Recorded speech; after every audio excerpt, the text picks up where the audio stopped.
Hi, everybody. Good morning, good afternoon, good evening. I hope you're all doing really well. My name is Rida Shafiq, and I lead the strategy team here at e-GMAT. And before we begin, if you can both hear me and see Aastha and I, could I get a yes in the chat box, please?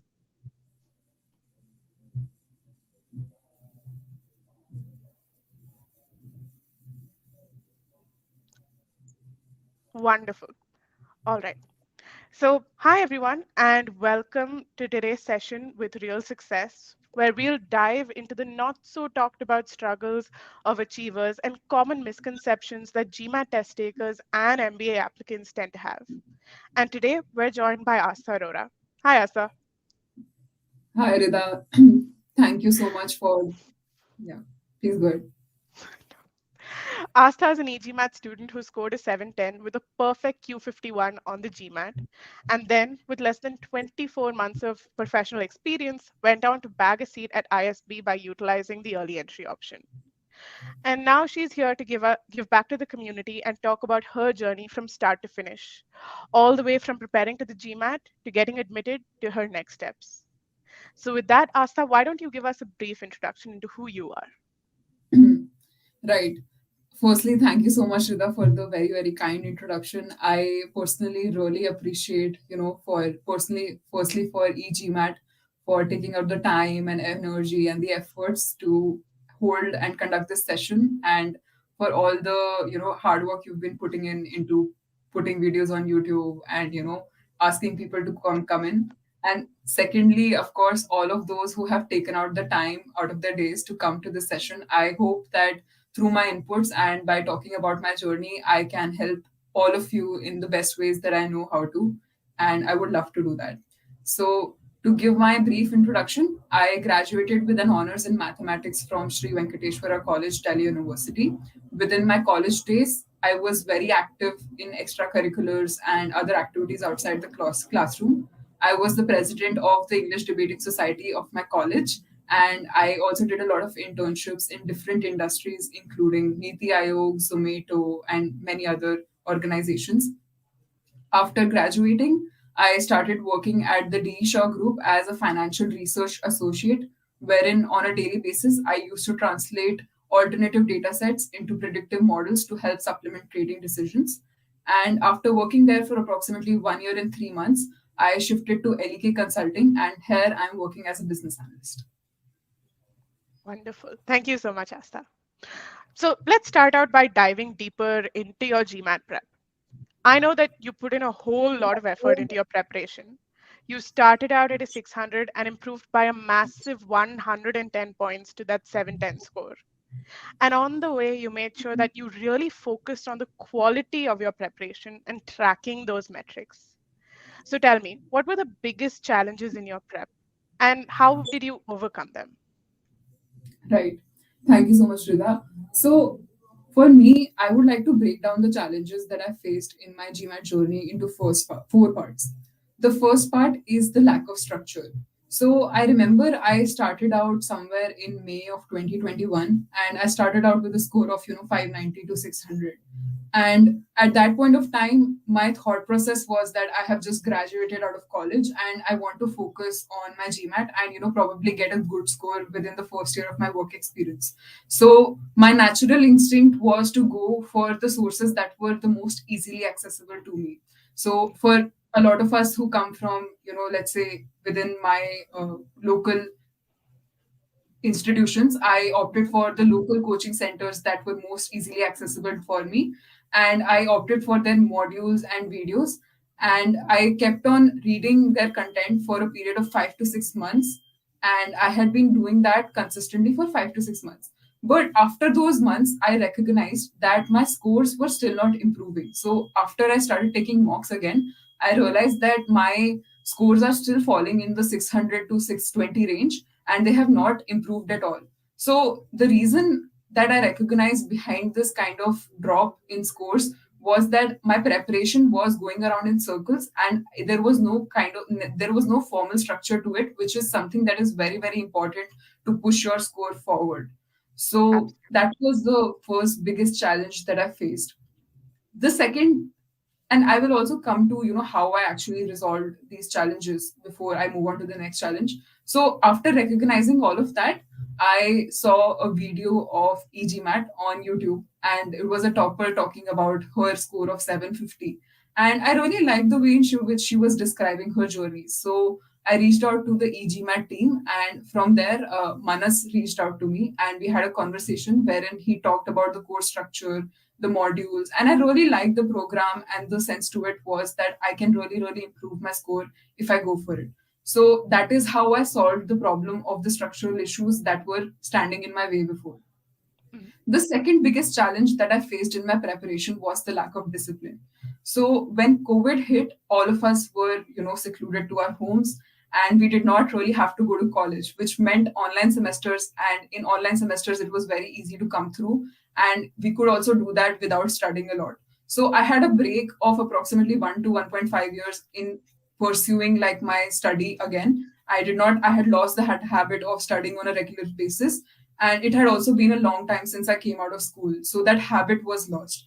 And because of that, I had, mostly been focusing on my extracurriculars, which was debating and other, activities. So I was very involved in those things, so it was very hard to bring myself to a space where I could sit down for 3 to 4 hours every day and study with absolute focus. So Mhm.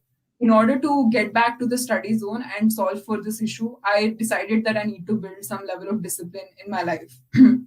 So at this point of my GMAT journey, I let go of a lot of things and let into a lot of things. What I did was I deleted my Instagram, I deleted my social media apps, I deleted my Facebook, and I, ensured that I'm limiting the social interactions that I'm having on my phone. And Mhm. by doing all of that, I recognize I added more space to my life. I had time to study. I built my focus by meditating. And just give me a minute, I'll drink some water and continue.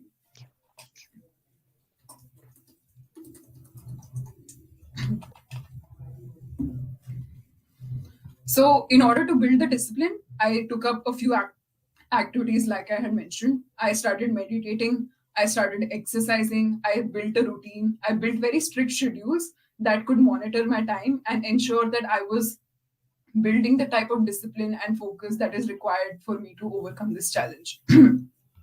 The third biggest So, challenge that I, so yeah, before sure. we move in, right? One and two, I think that lack of structure and that lack of discipline are very interconnected in the type of struggles that people face. So I really Right. see how you brought about that structure into your personal life with meditation, with different activities. But how do you think you were able to bring about that structure in your preparation to help build that discipline? In my preparation, right? So in my preparation, I think personally for me, what I realized was e-GMAT will do it for you, right? Like e-GMAT's personal course, like so something that is this is something that I've recognized with e-GMAT. There's a lot of focus on structure, not just on a broader level in terms of breaking down the topics into smaller chunks and then into smaller, videos and lectures and then quizzes, but also on a broader level, the methodology that we follow. So in SC, we are always taught to focus on the structure of the sentence. That is the first thing that comes to our mind. So in terms of the preparation and in terms of the study material that I had access to me, I knew that e-GMAT is doing a fantastic job in helping me build that structure in my preparation. But on a personal level, I really needed to give myself back and do those efforts on a personal level as well. So that is how the two things interconnected. Got it. You had to give your 150% in order for the course to give you that 150% back as well. Right, Right. exactly. And I think this is something they highlight in videos, that we are giving you all of us, you need to give all of yourself as well. So, yeah. Yeah. Wonderful. You were going to talk about your third challenge. Right. So the third challenge that I realized was consistent failures. So in my life, I recognized that despite giving up on all of my social media, despite building very strict schedules, very strict routines, building that type of discipline, I realized that even still, there was a lot of failure that I was facing in my preparation. So there are two specific instances that I remember. So in the case of word problems, which is a very, very important topic in quant, I had been studying for approximately 1 month. for that topic, and it was just very personally, it did not come very naturally to me. So despite studying for over 1 month, I was still getting very bad scores, and I was not able to pass through cementing. So I had been taking approximately 10 to 10 hard quizzes I'd taken, and still I could not reach the landmark that is required to pass hard cementing. So these were like challenges that I faced in my journey. And a similar challenge I also faced in critical reasoning. And in critical reasoning, it was even worse than word problems. So in critical reasoning, I had taken approximately 20 to 30 quizzes, and I was just not able to, reach the scores that were required for me to kind of, push through cementing. So these are the things that I majorly faced, in my preparation, the consistent failures.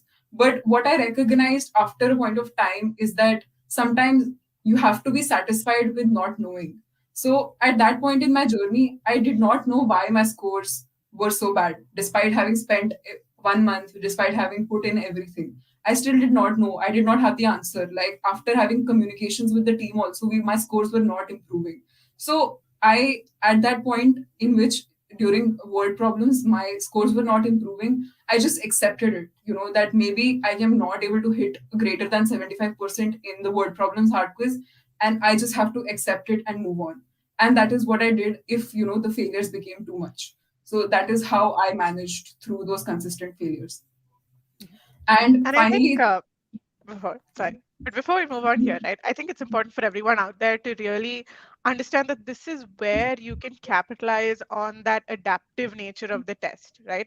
Where you don't have to be hitting 100% across each and every subsection. You don't need 100% accuracy in order to get to a great score, right? It's all about understanding subsectionally what are your strengths and what are your weaknesses, and playing to those, filling in those gaps, and realizing that excellence is not is not signified by a lack of mistakes, but rather by finding that balance between how much you need to get right and what you can afford to let go. That's a very, very important aspect. I'm glad you were able to really capitalize on that learning throughout your journey, Asta. right. Yes. That's exactly the case. And I think sometimes in our preparation, it's also very full of first surprises. So despite doing so badly in word problems, I still ended up with a Q51. I did not get a single question wrong on the test day. So you have to accept that sometimes things just are not working in your favor, and you have to, move on from that. So that is a very good learning that I acquired. The fourth failure, the fourth biggest challenge that I faced in my journey was the last mile push. So the last 1 month of my preparation was had a new journey with every new day that come. So after having studied for approximately 7 months, starting from November of 2021 to June of 2022, I had recognized that, okay, my preparation is complete. I have done all the topics, I've taken all the quizzes, I've done cementing, I've done revision. Now it's time to get back to mocks. And at that point, I was very sure that, I've put in the efforts, I have disciplined myself. Now there is no barrier that is remaining. So the first mock I took after all of that gave me a 650, which is again a surprise. So at that point, instantly the thought started coming that, pehle bhi I have put in those 5 to 6 months and they went nowhere. And maybe this is a repetition of that. This time, me compromising on everything for this one examination, but still it is repeating. So Mhm. that was the surprise that I got. But from that, again, accepting where you are and just moving forward to it. So I wrote, the e-GMAT team about my 650, about the Mhm. failure, and instantly, like approximately in this next day, they got back to me. So I remember it was Harsha's mail. It specified that Astha, one data point is not representative of the 7 months that you've put in. So, and that really empowered me in a lot of ways. And I, took that advice to the heart, and I kept moving forward. So he gave me a specific plan. And here is how I went about navigating through the last month of my preparation. I had 4 to 5 weeks. I segmented each of those weeks into parts. So for each week, I had a very specific plan that for this 1 week, I will revise critical reasoning. And at the end of the week, on Sunday or Saturday, I will take a mock. So that is how I went about navigating through the last month. So I revised each and every topic in verbal, each and every topic in quant, and that is how I spent the last 4 5 months. Sorry, 4 5 weeks before the examination. And during that, period also I had a lot of new surprises coming in. So the first mock was a 650, the second mock was a 710, which is a huge jump. So which means Harsha's advice was actually right. One data point is not a representative of where you are. So from that I went to a 710, and after taking 5 to 6 mocks, my score was consistent in a range of 710 to 730. That is where I stood. And but there were other surprises as well. So for example, within my preparation, I had always recognized that sentence correction is my strongest area. I was consistently hitting 90th percentile plus. I even reached 99th percentile in a few cases. But when, like, That's and really this is amazing. the, yeah. So that was the first topic that I had studied somewhere in November of 21. And I was very satisfied with SC. SC is something that I can never go wrong in. But when I started revising SC in June, I realized that my scores have dropped. So from 90th percentile, I went to 40th percentile, which was a big shocker because I was relying on SC to save my verbal. So Mhm. again, it was, and the reason behind that is that in the 5 6 months that I was spent in quant and other topics of verbal, I had not revised SC enough. So that is another thing that I recognize that I need to fix it. I need to keep on revising SC. And similarly for verbal, another surprise was that this time around my critical reasoning was solidifying and I was scoring very well in critical reasoning, which was a surprise because earlier it was like my weak section. So there was like every day was a new journey full of surprises, but all of that kept aside, I kept this one idea in mind. I have 1 month, I have segmented it into 5 weeks. Every week, I will do the same thing. I will revise a new topic, I will give a mock, and I'll keep on doing that till the exam day. And for the last 1 week of that particular month, I had taken a leave of work. So I had cut down, I deleted WhatsApp also by that time. So So I was focusing just purely on this. I used to meditate in the morning. I had a very strict schedule that, morning I'll meditate, I'll exercise, and then I'll sit down to study. And after that, we had a very fixed plan that, these are the hours that you need to put into verbal, these are the hours you need to put into quant. And I used to keep on doing that in the last week of my preparation. Got it. So I can see that, you really put in a lot of structure, a lot of effort into your preparation, and that was paying its dividends. But I also know that in the last stage of your preparation, there was one mock test that you took where the score was quite a shocker. If I remember correctly, it was a 570. So how did you really navigate that shock, uh, that score, and then how did you really manage to turn it around on the test day? Right. So there's the final shock in my preparation is that my scores for 6 mocks have been consistent in the range of 710 to 730. And 3 days before the examination, I was supposed to take my final mock, just as a sanity check that, okay, I'm in the same score range and things are going well. So, as I mentioned, I had taken a week off work and I was focusing just on my preparation, had let go of everything else. So, I gave the mock. I was in a very good headspace in the morning because I had a very fixed schedule, and I sat down at a particular time. So just say my slot was 8 to 11. Mhm. So I used to sit down at 8 and give the mock. So I sat down at 8, I gave the mock. I was actually very happy with my vocal. I was like, this is the first time I have done every question and I'm very, very satisfied. So I gave the mock, and 11 p.m. when the mock ended, I saw a score of 570, which was a huge, huge shock for me because I had never envisioned, like, I knew that there were roadblocks here and there, but this roadblock is something that ever, like, never came to my imagination. So for a few hours, I was just purely shocked. Like, it was just feeling very numb. I did not know what to do. So I, just took out, went and took a walk, and then I slept for some time. And I just started having a lot of negative thoughts. So I wrote a mail down to Kanupriya explaining that I've gotten a 570 and I don't know what to do now. So Kanupriya actually responded again, as she always does. She responded with a very, very detailed email explaining the next steps. So she pointed out two things. Firstly, that I need to analyze the mock and understand why the score had fallen so much. So that's the first thing that she suggested. And the second thing that she suggested was a very fixed plan for the next 2 days of my preparation. So for the second day, she had suggested that I take a verbal quiz, and I aspire to, get a 70% plus in that quiz, and I add medium to hard questions, and I do a little bit of light revision of quant because quant was my strongest area. So that was something that had never been a problem. And then she suggested that after the one day that passes by, the next day, day after, you take a mock again and see where you are. So I took that advice to the heart, and I also went and talked to my family. I told my mom that, I have gotten a 570 out of nowhere.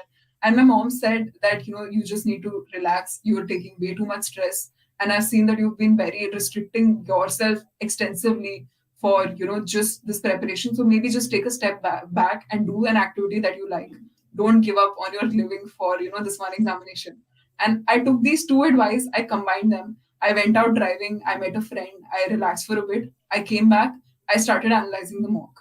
And in the mock, I recognized that quant was again not a problem. My quant score was still stable at a Q49.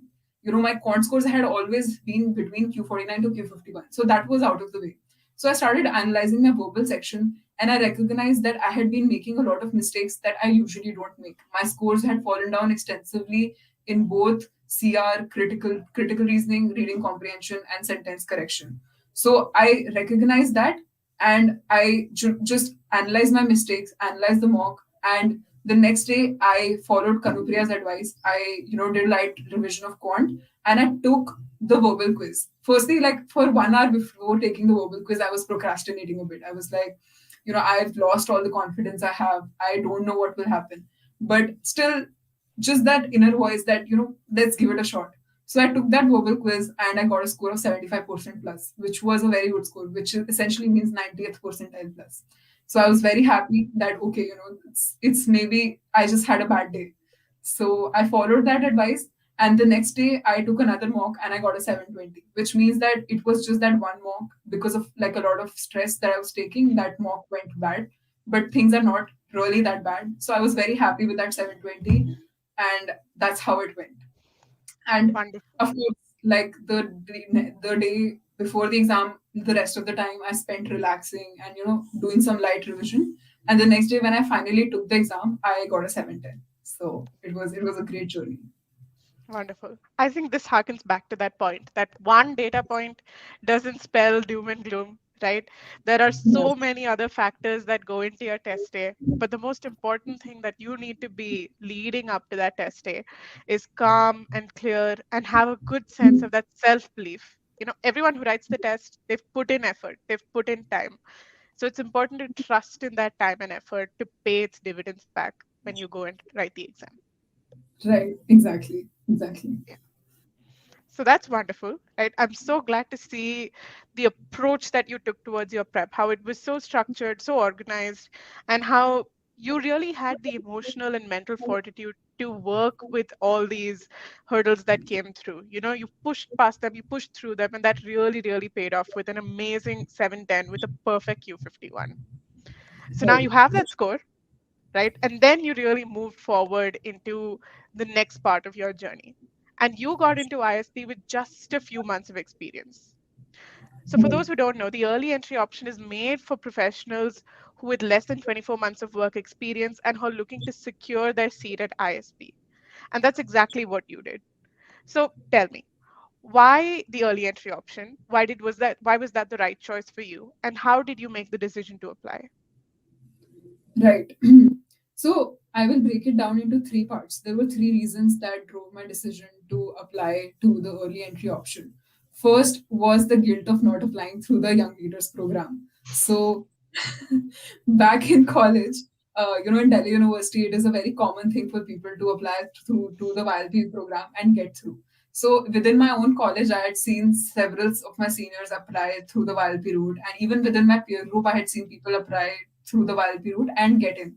And I saw their journey, and now they had 2 to 3 years for themselves, where they could easily focus on their work experience without having the added burden of figuring out your MBA program. So that is the first thing. That regret of not applying through the YLP route was something that really pushed me to apply through the early entry option. I knew that I had already lost one opportunity that I had because in third year of college, I had mentioned that I was very active in extracurriculars. I did not study a lot.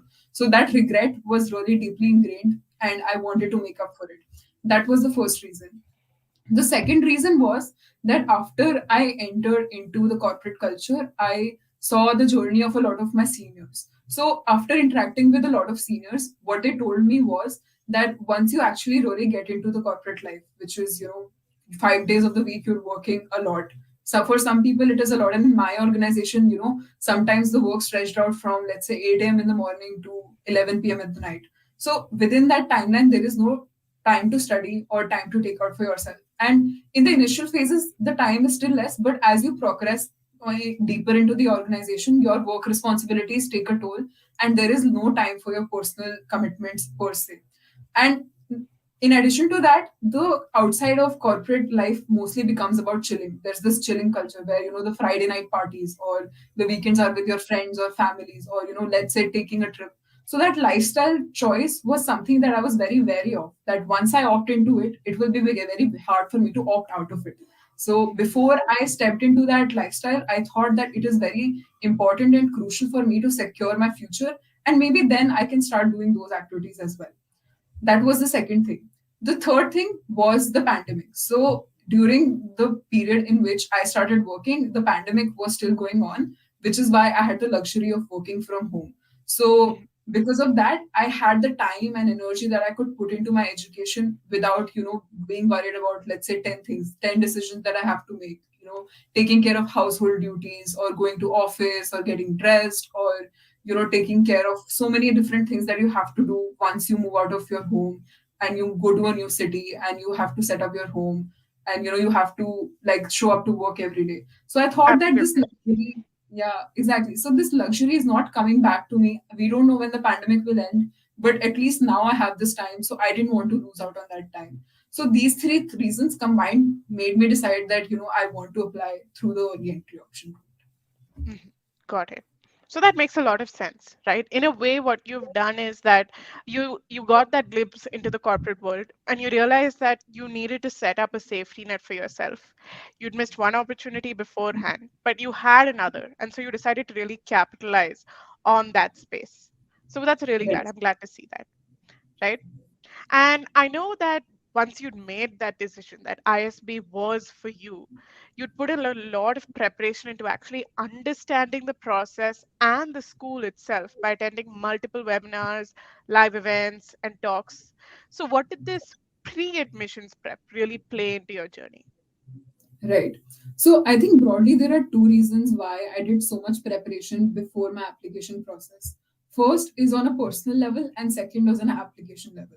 So I'll talk about the personal level first. So for most of us, MBA is a once in a lifetime thing. Like we are not going to invest that much time, effort, and energy into going into two MBA programs. It is only going to happen once. And personally, for me, I had that realization that I'm only going to do an MBA once, and when I'm going for a program, I should be sure that I'm a right fit for the program as much as it is the right fit for me.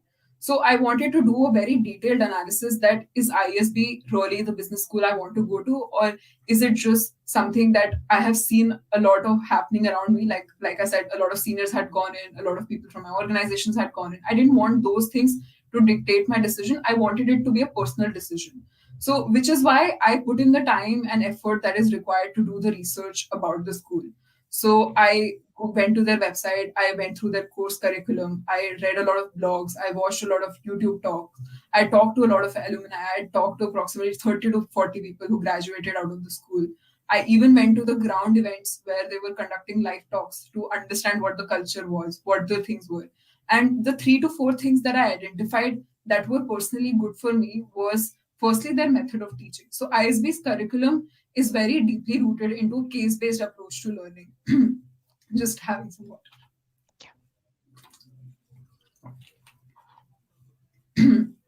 Right.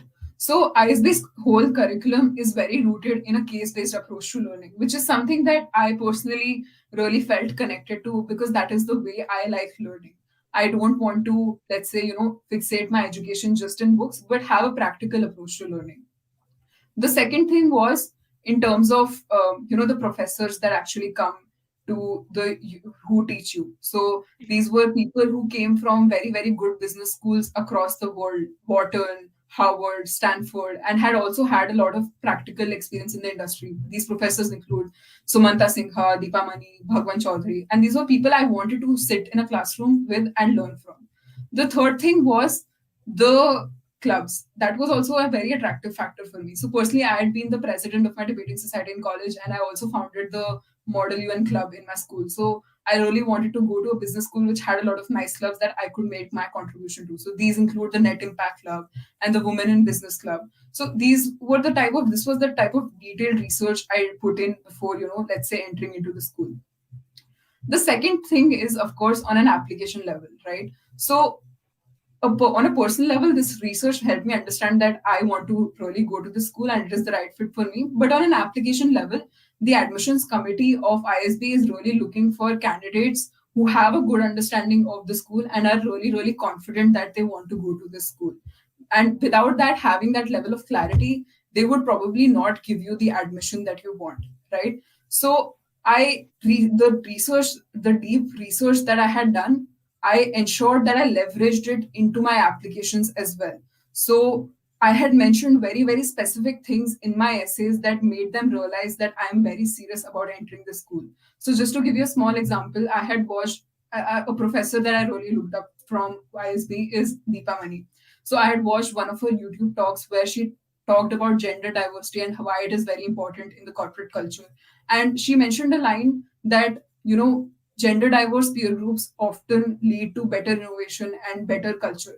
So in the starting of the first essay where they ask you to bring out your strengths, I use that line because I thought that it can really like help them make them realize that, I'm so serious about the school that I'm watching YouTube talks, I'm listening to their professors.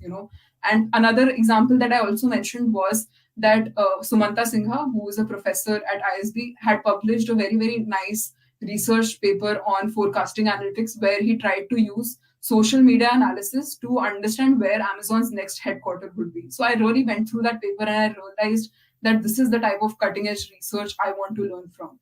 So I mentioned that example in my essay that this is why I want to enter ISB so that I can learn from professors who have done such cutting edge research. So these were the reasons combined that, on an application level, it really helps you. The research that you do will help them make you realize that this candidate is serious for the school and really wants to enter the school. Wonderfully said, right? It really goes to show that, and it really goes to remind people as well that the business school that you attend, while you might be there physically for only a year or 2 years, you're looking to be part of that cohort and part of that network for your entire professional journey. So it's important to understand whether you fit into their goals and into their visions, and whether the school that you're going to will add value into your own journey, right, into your own learning. So I'm really glad to see that all that research and all that effort really helped you understand that ISB was the place that you needed to be in, right? Right. Exactly. So once that's done, you've decided, yes, ISB is for me. Then that's really where we start with the applications itself. And one of the key pieces of any B school application is the letter of recommendation. And the recommender you choose plays a key part in actually the overall application and allows the AdCom to get a glimpse into who you are and what you bring into the cohort. So, Asta, how and why did you choose your recommender? Right. So I think there are two aspects to, understanding who your recommender needs to be. Firstly, this is a person who should know you well. So this is somebody who has observed, your work in the organization, who has observed the type of efforts you've put into the organization, who knows that what type of progress you have made, what type of initiatives you have taken, what is the value add you've had in the organization. Second, this should be a person who is willing to put in that type of time and effort into writing your application. So it should not be that they only give your recommendation as a part of their formality and they only put 15 minutes into it. They must put in that type of time and effort into writing you a good recommendation, and they must do that. So coming to my own recommender, I opted for my reporting manager to as the person who would end up writing my recommendation, and there were two reasons for it. Firstly, she was somebody I had been having daily check-ins with on a regular basis since I started working in the organization. She knew that I had taken a lot of initiatives, I had brought in a lot of value add, I had done my work on a daily basis every day. So she knew and recognized me as a person who was somebody who was fully capable and potential and had a lot of potential. The second reason, and this is something that is a common misconception that I want to break, is that a lot of times people give you this advice that you need to go for somebody who's the director of the firm or very higher up the ranks, and probably comes from a very rich academic background themselves, let's say an IM or an ISB themselves, and you should opt for them as the recommended. But personally, what I've realized after attending a lot of admissions talk and talking to the alumni is that a lot of times that can also go against you. So typically a managing director of a firm will only be able to spend, let's say, 10 to 15 minutes writing your recommendation, and that would not be very thorough and will not represent the type of strengths and good qualities that you bring to the table. So going to such a person and asking them to write your recommendation can also work against you. So it is very important that you choose a person who can actually put in that time and effort and also knows you well. So these were the two reasons why I opted for my reporting manager. Mhm. That makes a lot of sense, right? It really does go to show the value and the goal of that letter of recommendation. So, with that being said, what advice do you have to give to young professionals who are just starting out their journey, their careers? Because you chose someone who knew you so very well with the goal of getting a letter of recommendation that really shone through with your good qualities and what you could bring to the table. So, how can other people ensure that from day one, they're taking the right steps to get a great recommendation? Right. So personally, I think there are three things that I would like to, tell the young audience. Firstly, have a learning oriented mindset. I think in the initial stages of your career, you have the luxury to spend the time and effort that you have into just learning. You don't have a lot of familiar responsibilities, financial responsibilities, personal responsibilities. And I think you can really put that to use to learn.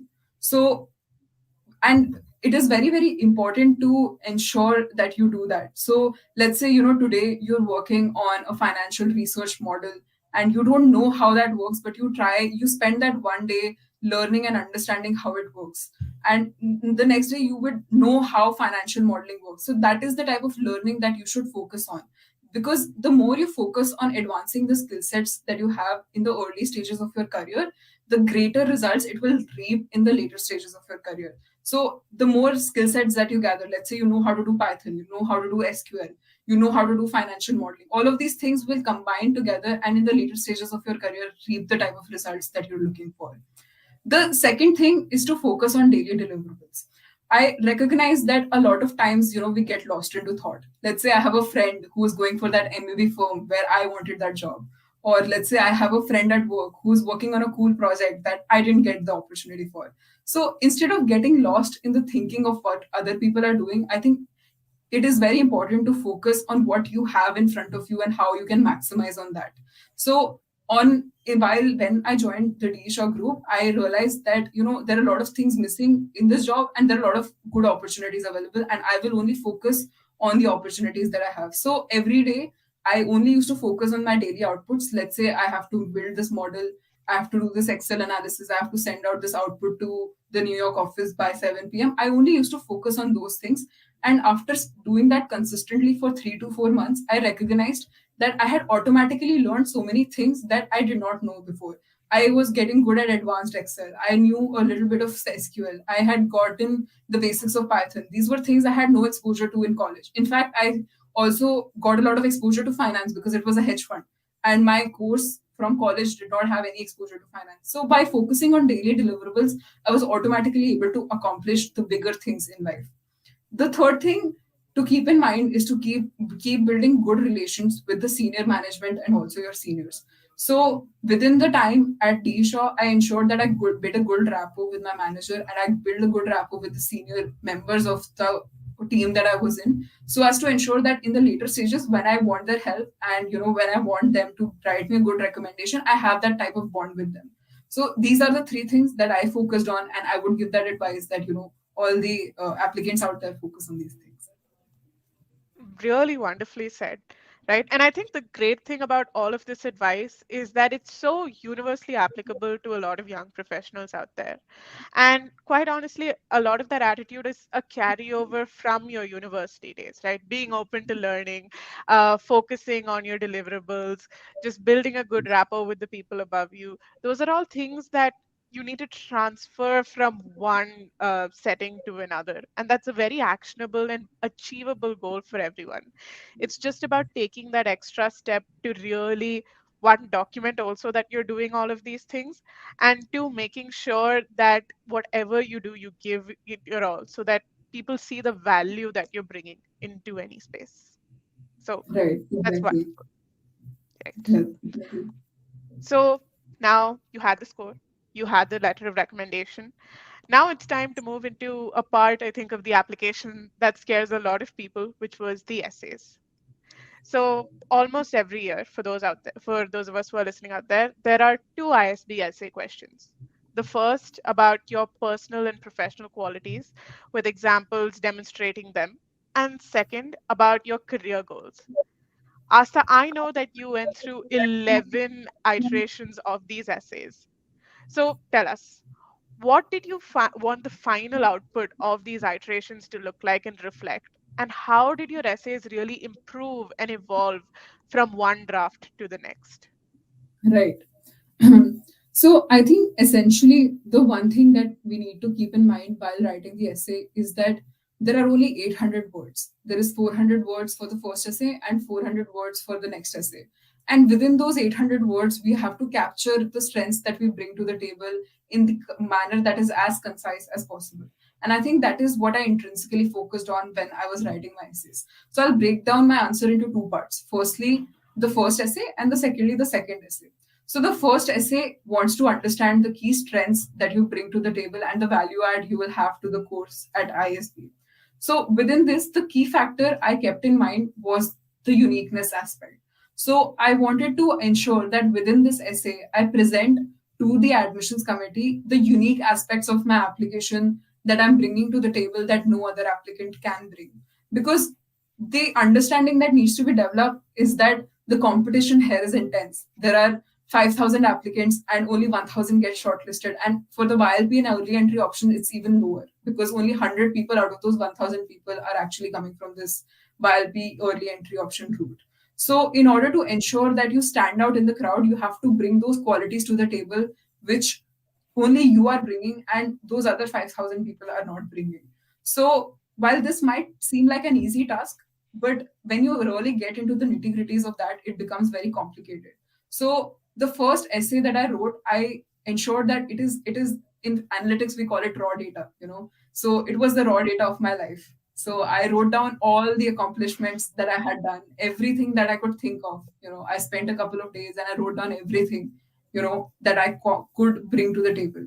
And I compiled that in a Word document. And from that first iteration, I went through 11 iterations to weed out the strengths that only stood out in my application and only I was bringing to the table and no other applicant was. So for me, these were four things.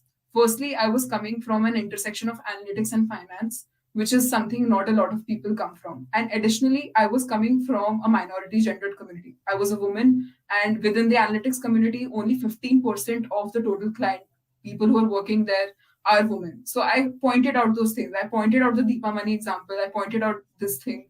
And that is the first part. The second part was mathematics. So I was coming from a very, very unique college background. Not a lot of people go for mathematics honors in college. So I brought that to attention that, I'm coming from that mathematics background and I'm bringing something to the table that is very unique in nature. The third thing was debating. I had been the president of two societies in my college and also in my school. And the soft skill that I had picked up from those experiences of debating were something that were very, very intrinsically important. The last thing was awareness about mental health. I personally had spent a lot of time in college understanding mental health, and meditation was also a very important part of my GMAT journey. So I brought those things again to the table that I'm coming up with a lot of awareness about mental health.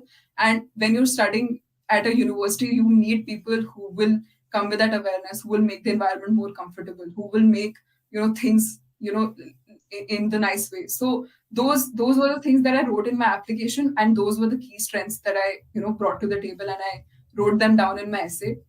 The second part of the essay, the second essay, which is your long-term, short-term career goals and how ISB can help you with that. So if we divide this into a math equations, it's basically x plus y equal to z, with x being where you are right now, y being ISB, and z being where you want to be.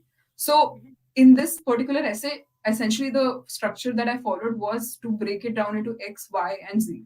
So x was where I was right now, wherein I described that I had done a lot of internships in college. I was very active in extracurriculars. I was working in a hedge fund at the intersection of analytics and finance. And these were the things that I already had with myself.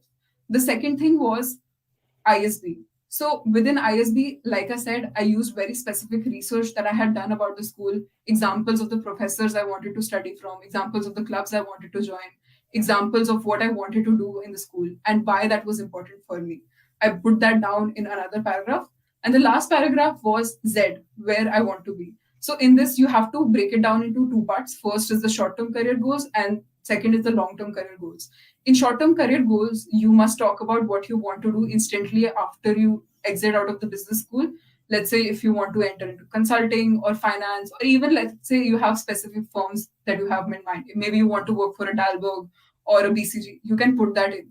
And the second aspect is your long-term career goals. So short-term is, let's say, a time span of 4 to 5 years, and after that, maybe you want to pursue something else. A lot of people go into startups, or build their own organization, or do something else. So you can talk about those things. So that is the long-term career goals. So for me, the short-term career goal was analytics consulting, and the long-term career goals was to use analytics to help solve gender issues in India.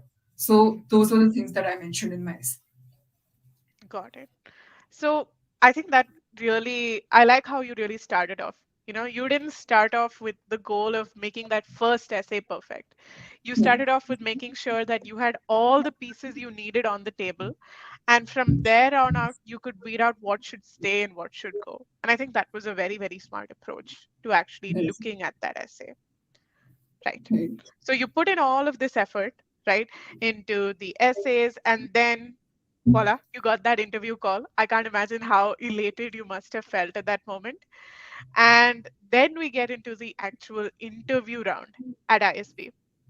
So the interview panel at ISB consists of members from the AdCom, but also of ISB alumni.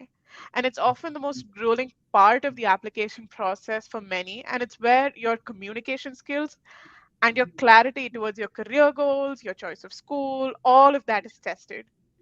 But Asta, I know that for you, this was your favorite part of the process and something that you quite frankly excelled at. And the core of that success, from what I've understood, lies in your preparation for the interview. So, Asta, tell us all, what was the secret tool that you really used to kill it at that interview round? Right. So personally, it's a very strange thing. I love giving interviews. I've always enjoyed the experience. I've never been intimidated by them. I generally enjoy the process. But I also knew after talking to approximately, a lot of like 20 to 30 alumni that ISB's interview round is known to be very gru- gruesome. So I did not want to take that chance to, leave things to chance. And I wanted to ensure that I give it my best and don't take the risk of, just being overconfident. So in order to ensure that I am well prepared, I broke down ISB's interview process into three parts. And this is the type of questions that they usually ask as well. First is work experience, second is career goals, and third is why ISB. So these are the three key parts that they essentially focus on within your interview, and I prepared well for them. So every day for a period of approximately 2 months, I used to spend 2 to 3 hours every day, more on weekends, 4 to 5 hours on the weekends, writing, preempting the questions that could come up within these three parts, and then answering the questions that could come up. So let's say I had done an internship at NITI. I thought about the possible questions they could ask me. Firstly, why I opted for that internship, and after I got into that internship, what type of work did I do? What was the formula I used in, let's say, writing that particular model? And each of these questions I kept on answering. And then, what were the learning outcomes that came out of that interview? So that came out of that internship. So each of these questions I used to preempt and I used to think about the answers. And in a lot of cases, these answers were something that I did not remember. I did not know what I did at my Zomato internship. So I used to go back to the type of documents that I had from that internship. I used to talk to the seniors that I had connected from Zomato, ask them that, what was that detail of the project that we had worked on, because they really get into the nitty gritties of that. Mhm. Oh, let's give Asta a second to just reconnect and we'll resume right away.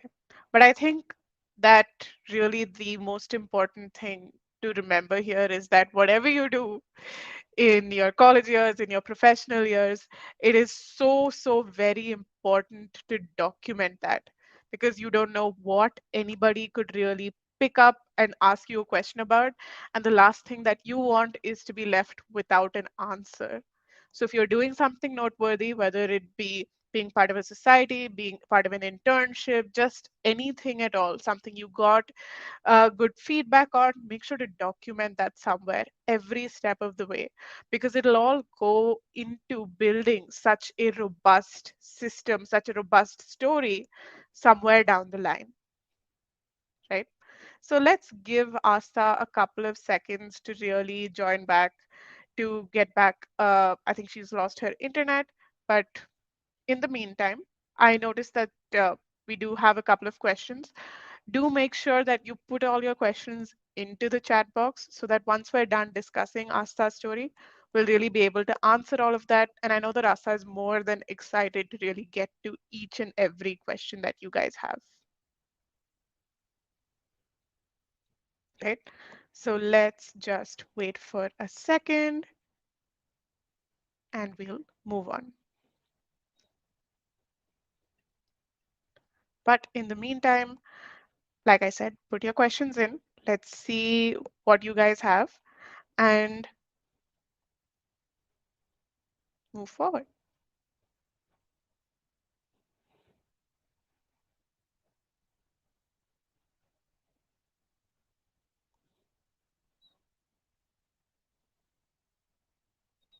Right. I noticed that somebody had asked a question early on about their IR and AWA. It was Saurabh, right? So Saurabh, can you expand on that maybe a little bit? Are you curious just to know how to really start that preparation as a whole, or is there a specific part of that that you're really confused with and that you'd like some input on?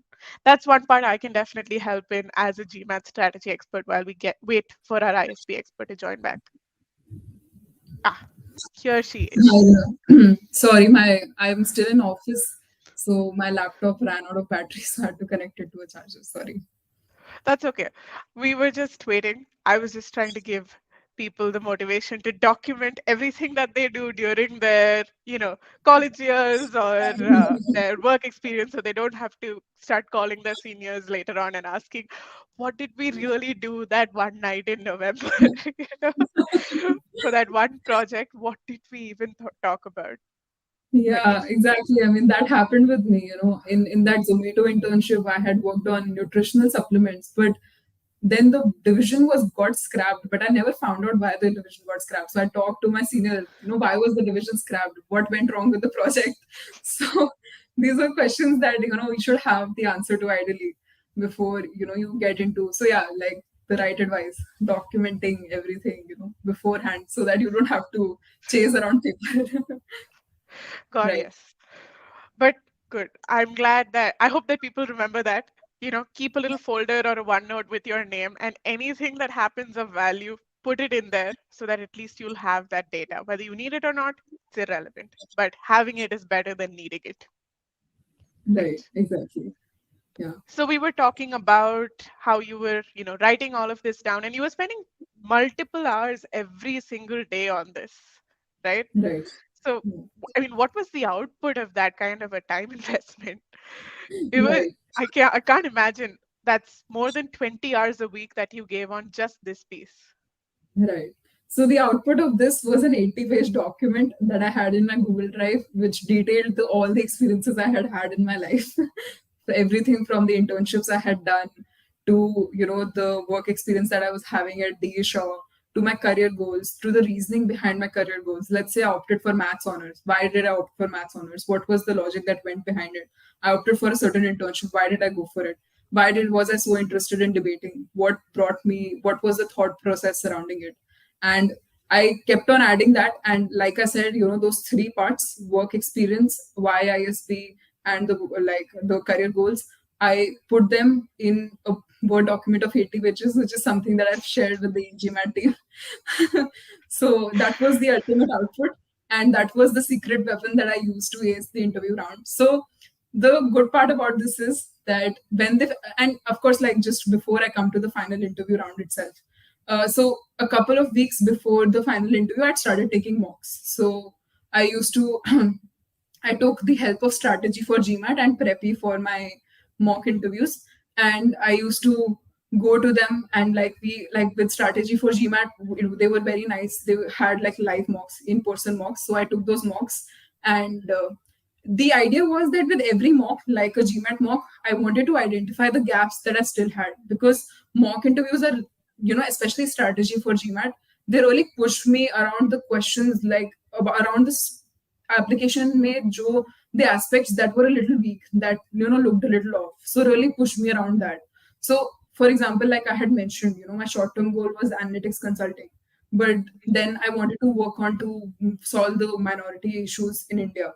So they kept on pushing me around, why do you want to pursue analytics consulting first and then go for a long term goal like that? Why don't you go for let's say working for a dial book where you'll get to work on social impact problems directly? These were the type of questions that I came up, and very hard to answer. So I used to spend hours thinking about why I want to do this. So I came up with this very specific example. It is this person named Atul Satija, who is an ISB alum himself, and he worked for Google for a period of like 10 to 15 years before moving on to founding his own startup called the Nudge, which works on poverty issues in India.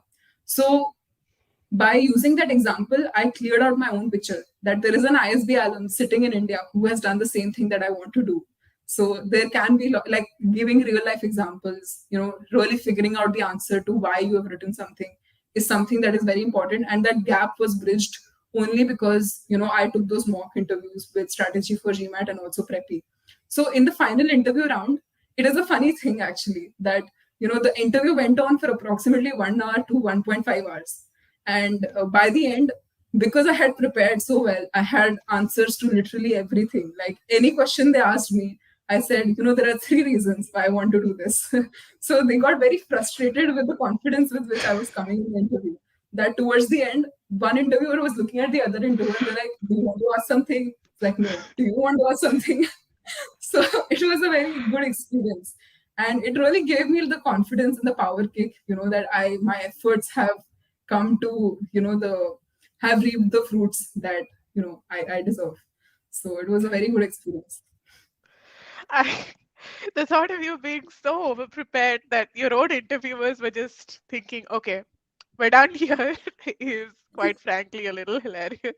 But I'm so astounded by the amount of time and effort, but obviously the dividends that it paid off as well, to really see that there was nothing further they could question you on, right? You knew your own journey so well that there was not a single crack they could exploit. So I think that really, again, just harkens back to that value of preparation and putting that time and putting that effort, because it might have seemed like so much time, 2 hours every day, 5 hours every weekend. But think about how now you have a seat at India's top B school and your future is secure, right? So all that effort you put in now, it's going to pay you back for years, decades to come, Right. right? Exactly. I think it reminds me of this quote from a movie called Shawshank Redemption. All it takes is time and pressure. If you put in those two things into something you want to accomplish every day consistently for a period of time, you can accomplish it. It's just those two things that you have to do. So that is what I did. That is the core principle that I followed, and it all came together towards the end. It really, really, really did. And I'm so happy for you. Really, truly happy, right? So with that said, now I've asked all my questions, right? I think we've run through your journey from start to finish, but let's really look at what everyone out there has questions about. And I think we'll start right at the top with, let's see, Saurabh, who asks how you went about your AWA and IR preparation. Right. So personally, for me, the AWA preparation was something that I only did in my free time. So in the last 2 months of my preparation, I realized that now I need to start giving mocks in the next 1 month. So I can start, in my free time, start working on AWA and IR. So one thing to understand about both, like I'll break it down. Let's talk about AWA first, and then we can move on to integrated reasoning. So within AWA, personally for me, I loved writing essays, something that already came naturally to me. But within the type of essay that GMAT expects, I think it's very useful to go through few mocks. So I use GMAT Club sources to go through a few mocks of the essays that people had written. And I went through a few essays, and in every mock that I took, like I mentioned, I took approximately 7 to 8 mocks. I used to attempt the AW session, even though I knew that it is something that will not be assessed by the examination itself. But I still put in the effort to write the answer. And in some cases, I used to send it to the e-GMAT team and seek their help. So it is very important that you take these sections seriously within your mocks, and I think that is sufficient preparation. At least in my case, it was. In integrated reasoning, it is a combination of verbal and quant, so it really puts those things together. So, like in the case of the other aspects, so e-GMAT already has a very good course in place for integrated reasoning as well. I went through that course once, and that was honestly sufficient preparation for me. So that combined with the preparation you already do with verbal and quant should be sufficient to navigate through these two sections. Got it. Okay, moving forward. Guduguntla asks, how exactly does the evaluation work for the LOR? Is it like a usual LOR, or is the process different? So I think he's asking more about what the letter of recommendation actually contained. Right.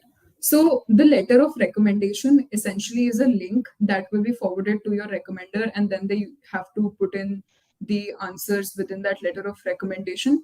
So, from my understanding of it, essentially the type of questions that are asked are, what are the type of strengths or weaknesses of this particular candidates? What are the type of value additions that this candidate has had in the time that they've worked for you?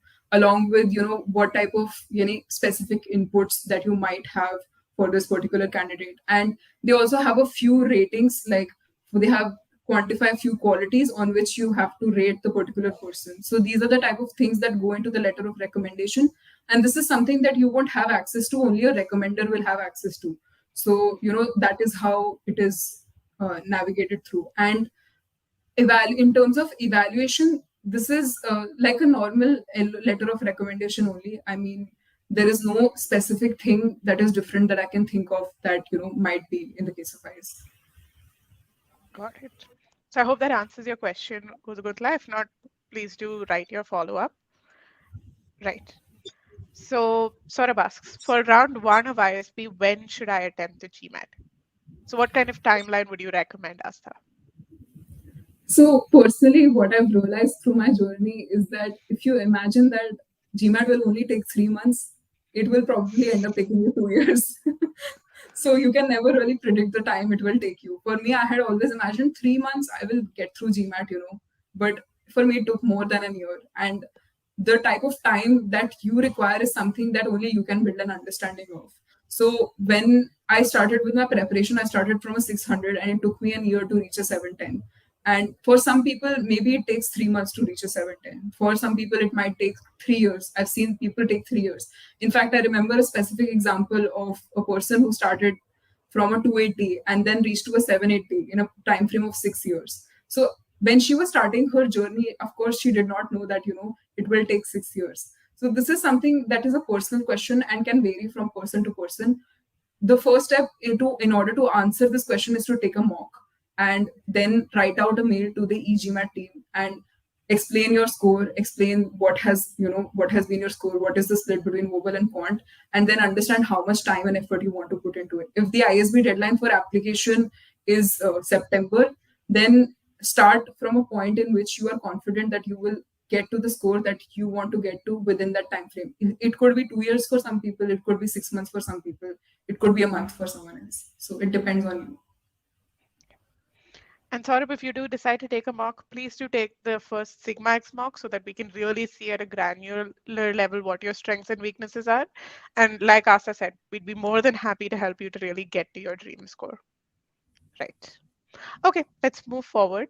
So I think Tushar has a question. He feels that he's ruined his graduation period, and how does he build his profile further?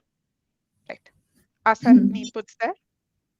Yeah. So personally for me, I think, there's something, yeah, there's something that I learned from this, person named Liz Murray, who was homeless in her 15 to 20s. Like when she was 15, she was homeless, and then she went to Harvard at the age of 25. So from her, this one quote that I got is that every moment is a new possibility, which is something that I really ingrained in myself. Even I had that regret that in the final year of my college, I have done nothing to study. I always had that regret. I should have taken my GMAT. I had the time and I wasted it. So we all have our own baggage. In some ways, we have always, like in some places, we've lost the discipline in our lives, and we have gotten lost into things that probably don't matter, and forgot the bigger picture of our career, of our lives. And I think that despite that, you can still come through. So if someone could go from being homeless to Harvard, we can go from being ruining our college life to coming to a place where you really like get the type of career accomplishments that you deserve. So I don't think that the time gone by matters anymore. What matters is how you kind of work with the time that you have right now. So even right now, there are several avenues to improve the profile, several avenues to study. So if you want to take your GMAT, you can go to the e-GMAT team, start taking their mocks, put in that consistent effort over a fixated period of time. If you want to expand your profile, there are so many NGOs out there. There's Make a Difference, something that an organization I work for. There's so many internship opportunities available. There are so many ways in which you can kind of make up for the things that you probably have the regret of not making up for. So always remember, every moment is a new possibility, and it's just up to you for you to grab that moment. Wonderfully said. And adding to that, Tushar, I know that it can really seem initially that, you've ruined completely your graduation or whatever. But I also like to remind you, it's very easy to see all the bad decisions that we've made and forget all the good ones. Maybe it wasn't a very big thing. Maybe you didn't lead multiple societies or get that dream internship, but don't discount the achievements that you did have and find value in learning in them. Because like Asta said in her interview, right, you don't need a recommendation from a director or a CEO or whoever. It's about finding that value in people who know you, and it's about finding that value in the experiences similarly that you've had, right? So okay, let's move forward to a question from Soumya, who asks, did you try applying to foreign colleges for your MBA, and if yes, which all colleges did you apply to? Right. So I personally did not apply to any foreign MBA colleges. My aspiration is to do my MBA within India. So I haven't applied. Wonderful, right? Okay. Gudguntla has a follow-up question who asks, and he asks, given that you've had a great interaction with your alumni, can you explain from your knowledge what the interview process is like for YLP? Right. So personally for me, I did not do a lot of research specific to the YLP route. I only did my research specific to the EU route. But from my understanding of it, and this is a very broad overview, so maybe you can just look into their program and just go through a few blogs. They explain it better. I think e-GMAT also has a blog on YLP, and it's very We do. easily available on Google. So maybe use that, but it is a little different from the EU or the main PGP route, and the process is also a little different. So I would suggest that instead of me, like let's say, mentioning wrong details, just Google it. You'll find it for like with e-GMAT. Yes, absolutely. I mean, just if you don't know, Gudguntla, the initial thing is that you have to write an essay. That's round one for the YLP project, YLP application route, and then you really move into round two, and that's where you submit all of your other details like your essays, your GMAT score, and so on. And it's again after that that you move into that interview round. So that's really the process that it follows. But like Asa said, the best thing to do would really be to look at some research and connect with your own alumni who might have gone through this process and can give you some insight as well, right? I think Tushar just wants to say thank you. And I hope, Tushar, this gives you some motivation to really, go forth and do your best and find the diamond in the rough, essentially.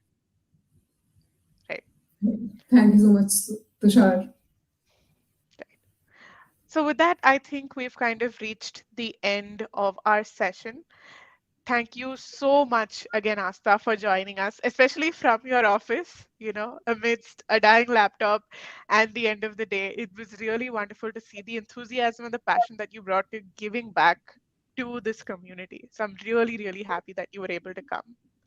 And I hope that everyone out here today was able to gain some clarity into the admissions process and how you can take the right steps to get into ISB. And if you're interested in this kind of content, make sure that you keep an eye out for more such sessions by subscribing to our YouTube channel. So thank you all and have a wonderful week ahead. Thank you so much, guys. Thank you so much for attending. All right then. Bye bye, everyone. Bye.